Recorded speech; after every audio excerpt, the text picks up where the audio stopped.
الرحمن الرحیم.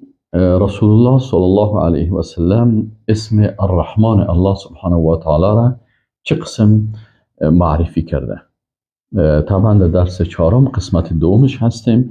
بسم الله الرحمن الرحیم، الحمد لله و الصلاة و السلام علی رسول الله صلی الله علیه و سلم. اول رسول الله صلی الله علیه و سلم الرحمن از ذات مهربان معرفی میکند که بر مهربانان رحمت میفرستند. متوجه هستین؟ رسول الله صلی الله علیه و سلم، امام ابو داود رحمه الله روایت میکنه عن عبدالله ابن عمرو یبلغ به النبی صلی الله علیه و سلم. عبدالله ابن عمرو رضی الله تعالی عنه میگه که رسول الله صلی الله علیه و سلم فرمودن که الراحمون یرحمهم الرحمن، یعنی کسانی که مهربان هستند ذات رحمان بالای از اونا رحمت خدا میفرسته. ارحموا اهل الارض، میگه رسول الله صلی الله علیه و سلم که ای مردم شما رحم بکنین بالای اهل زمین، یرحمکم من فی السما، تا رحم بکنن بالای شما او ذاتی که در آسمان ها هست. خب اینال اگر ما میخواهیم که الله سبحانه و تعالی رحمت خدا بالای ما نازل بکنه، رسول الله صلی الله علیه و سلم برای ما و شما درس میده که چی کنیم؟ باید بالای مخلوقات الله چی باشیم؟ مهربان باشیم. دوم، الرحمن ذات مهربانی که صله رحم را بسیار ارزش داده است. رسول الله صلی الله علیه و سلم میگه، حدیث صحیح بخاری هست که عن ابی هریره رضی الله عنه عن النبی صلی الله علیه و سلم قال ان الرحم شجنة یا شجنة من الرحمن. یعنی ابو هریره رضی الله تعالی عنه میگه که رحم از رحمان گرفته شده، یعنی الله متعال میگه که این از صفت رحمان الله، بر اساس رحمت الله امی صله رحم چی شده؟ صله رحم گرفته شده. فقال الله سبحانه و تعالی میگه من وصلک، هر کسی که تو را وصل کنه، یعنی صله رحم وصل بکنه، وصلته، ما او را وصل میکنم. و من قطعک قطعته، هر کسی که تو را قطع بکنه ما هم او را قطع میکنم.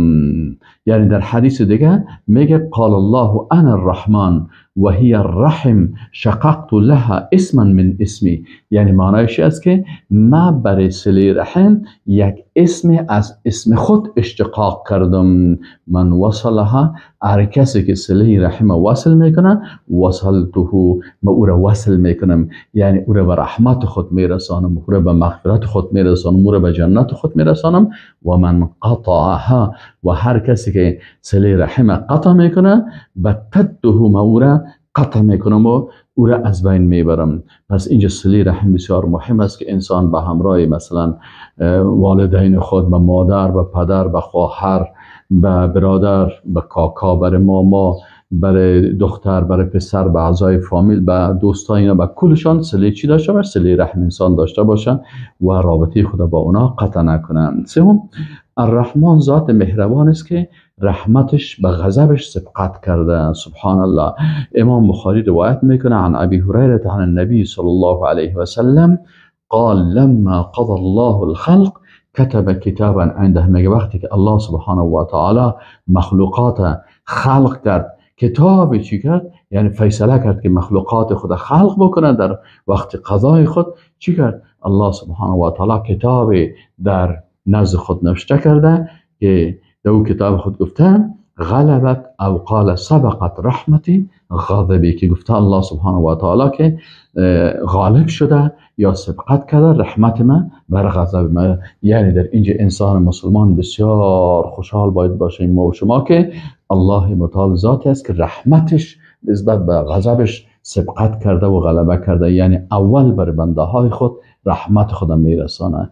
اما این مخلوقات هستند که با اساس کفر و شرک و ارتداد و بیدینی خدا از رحمت الله دور میکنن. در غیر از او الله سبحانه و تعالی ذات رحمان الرحیم است و رحمتش برای همه وسیع است و هیچ کسی باید از رحمت الله ناامید نشه. و حتی کافر و منافق و کسی که در شرک مبتلا باشه و یا کسی که حتی در نواقض ایمان داخل شده باشه و یا کسی در ارتداد داخل شده باشه، دروازه رحمت الله برشان باز است، میتونن که توبه بکنن، استغفار بکنن، دوباره اثر کلمه بخوانن و دوباره اثر به الله رجوع بکنن. و همین قسم کسایی که گناهکار هستن، مؤمن هستن، موحد هستن، لکن مبتلا به گناه های صغیره و کبیره میشن، پس ما و شما به بارگاه الله سبحانه و تعالی توبه میکنیم، چون الله سبحانه و تعالی به اساس رحمتش دروازه توبه خود باز کرده و رحمتش بر غضبش سبقت کرده و همیشه رحمتش بر ما و شما همیشه